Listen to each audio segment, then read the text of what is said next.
Let's compare the D-ring to the Covertec wheel, and these are the two primary methods you would use to wear your lightsaber. So if you want to wear it on your belt, you probably would do one of these. There are a few alternatives like getting a holster, but I'm going to talk about these two primary ways, the D-ring and the Covertec wheel, in this video.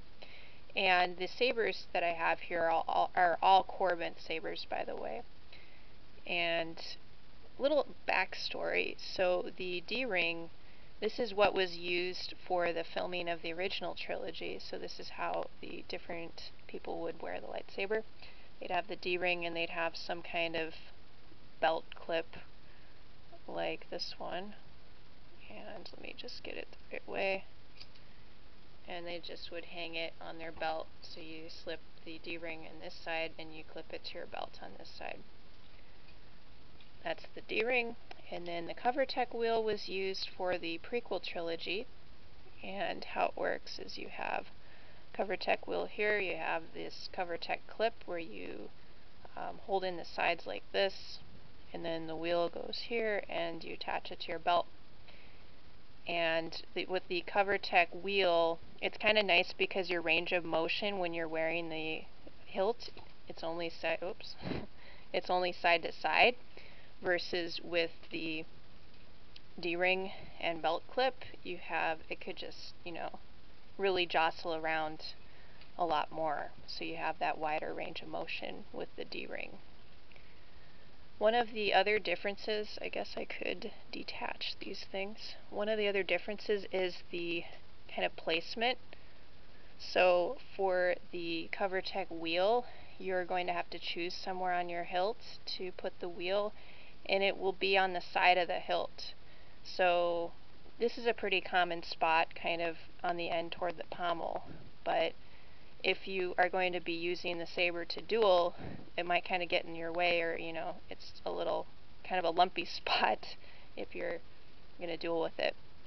So that's kind of one of the disadvantages of the Covertec wheel, although of course you can also unscrew it, but that's not as exciting as just kind of spontaneously taking the lightsaber off your belt and oh, I'm ready for battle. So you have that option. With the D-ring, there's a few different placements. So on this hilt, it's kind of on the side on the pommel, but you'll often see D-rings on the very bottom of the pommel, kind of like with this other saber here. And so that folds up pretty nice, and that's not going to impede how you hold the saber at all when it's placed there. And that's another benefit too of the D-ring, is you can kind of decide to add that afterwards, and you won't necessarily need to like drill a hole or something, because if you want to install a Covertec wheel on your lightsaber later, you're going to have to go in and drill a screw hole to put the screw in and attach the Covertec wheel. So, if you don't want to do that, then, well, I don't know, you're not going to have a Covertec wheel, or you'll have to send it into somebody else. Versus some of these other hilts, you could just attach the D-ring to the bottom of the pommel like this. So you're just screwing in the D-ring right to the bottom, or you might be able to glue it in some cases, or you have some other options. But yep, so those are kind of some of the main differences and similarities between the Covertec wheel and the D-ring clip.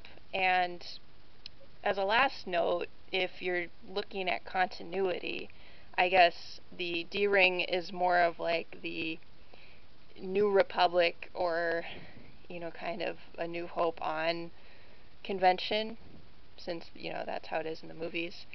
And the Covertec wheel is more for Old Republic era, Prequel era, that sort of thing. So if you want to follow those type of continuity conventions, then that may also sway your decision.